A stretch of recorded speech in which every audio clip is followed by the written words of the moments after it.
День народження телеканалу, що дає надію. 14 років тому, у 2005-му, на екрани виходить перший випуск новин першого кримсько-татарського телеканалу АТР. Тоді його засновники передусім прагнули показати світові, хто такі кримські татари і якою неповторною є культура корінного народу Криму. Потім, після окупації, АТР – це єдиний канал, котрий не боїться говорити правду про безчинство російських окупантів, судилища і переслідування кримських татар.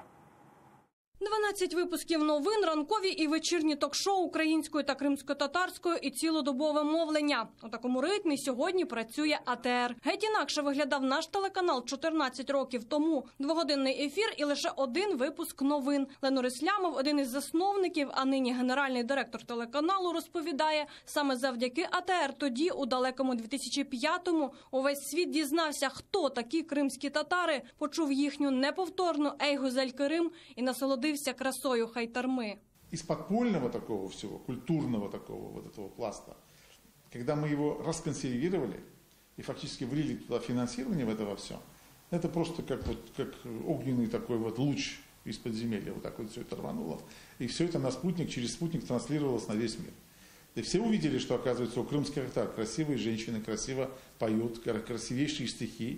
І огромна культура. З моменту відкриття телеканалу минає 10 років, і в 2014-му замість концертів і програм про історію в ефірі АТР «Зелені чоловічки», колони російських БТРів, заблоковані росіянами українські військові частини, фейковий референдум і кадри з палаючого Майдану Незалежності. АТР одразу стає незручним для Кремля. А местные власти, Могилевска, тогда македонские мы их так называли, им не нравилось то, что АТР транслировал киевские события. Они тогда уже грозили, что мы вас выключим. Далі була трансляція 10-тисячного молебну до річниці депортації кримських татар під пильним наглядом російських військових на гвинтокрилах.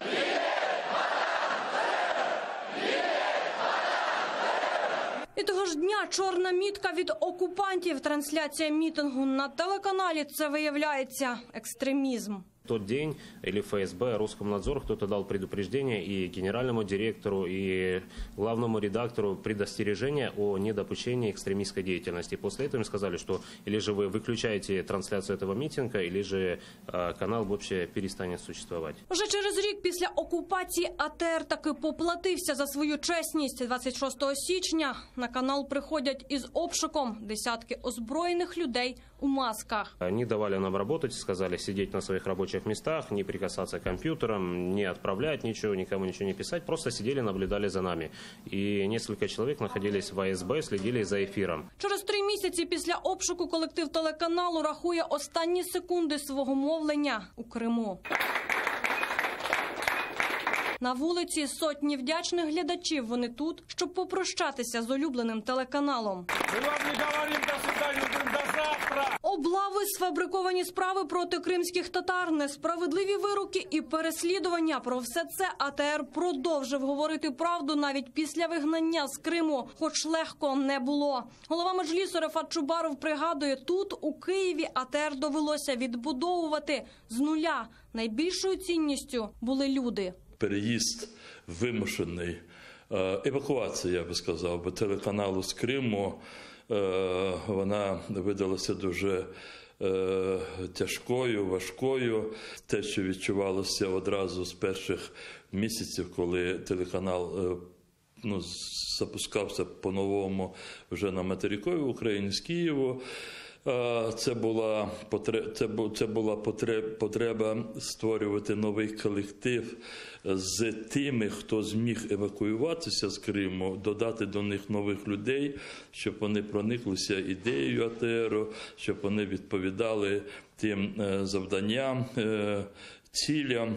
З моменту відкриття у 2005-му і до сьогодні в умовах окупації головна місія нашого телеканалу лишилася незмінною – давати надію. Миссия давать надежду. Даже не столько давать, сколько удерживать ее. Чтобы люди, смотря, включая телеканал АТР, понимали, что не все пропало. То есть, что мы здесь, раз мы здесь находимся, они знают, что они могут нам позвонить, они могут нам написать. И тот обыск, который происходит у них там сейчас, будет освещен. Мы как шлюз, как настоящий мост. Вот мы та скрепа настоящая, которую материк с Крымом должна сдерживать. Пока единственное, нам доверяют в Крыму. Это очень важно. Тетяна Солій, Заман, АТР.